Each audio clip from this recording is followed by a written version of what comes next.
मेरी मां, मेरे भारत के पिताओं, तुम भी जब अपने बच्चे पैदा करते हो, परिवार बनाते हो, तो तुम भी सृष्टि करता हो। बस तुम एक ही जगह चूक जाते हो, मोह में फंस जाते हो। जिस मोह में धृतराष्ट्र फंसा था, और मोह सदा संहार करता है।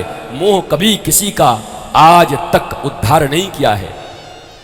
अनादिकाल से सृष्टि जब से बनी है, जब जब किसी के भीतर मोह आया है, वो मोह संहार का कारण बना है, उद्धार का कारण तो नहीं बना है। और अगर तुम जानते हो और अपने आप को कहते हो कि मैं पढ़ा लिखा हूं, आईए बीए सीए, तो फिर तुम्हें यह बात क्यों समझ में नहीं आती? क्योंकि मैकोले की शिक्षा पढ़े हुए हो, संस्कृत की शिक्षा तो जानते नहीं। हाँ? मैकोले के अक्षरों से बड़े हुए लोग हो। अंग्रेजों के गुलामियत में इतनी गुलामी तुम्हारे भीतर में भर गई है, मानसिकता गुलामी की हो गई है, पढ़ाई भी वही कॉन्वेंट के हुए हैं। कभी भारतीय संस्कृति, सनातन संस्कृति गुरुकुलम से पढ़ करके तो तुम निकले नहीं हो, इसलिए तुम्हारे भीतर वो चीज नहीं है, मोह तुम्हें खा जाती है।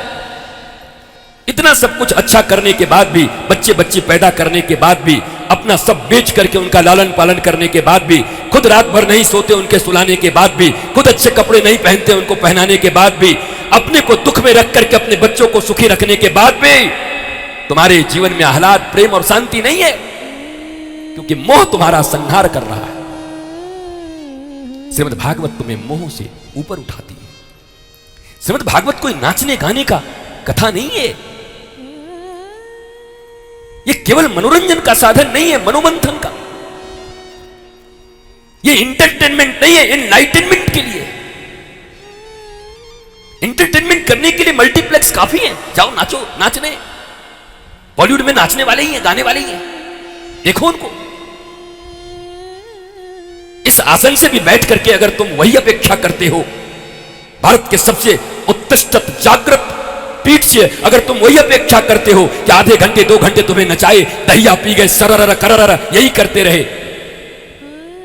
तो ध्यान देना, फिर इस भारतवर्ष में भारत की गरिमा, गवेषणा, महिमा, भारत विश्वगुरु, ये सब केवल इतिहास रह जाएगा। स्वप्न देखना भी बेकार है, फिर कोई स्वप्न काम नहीं आए।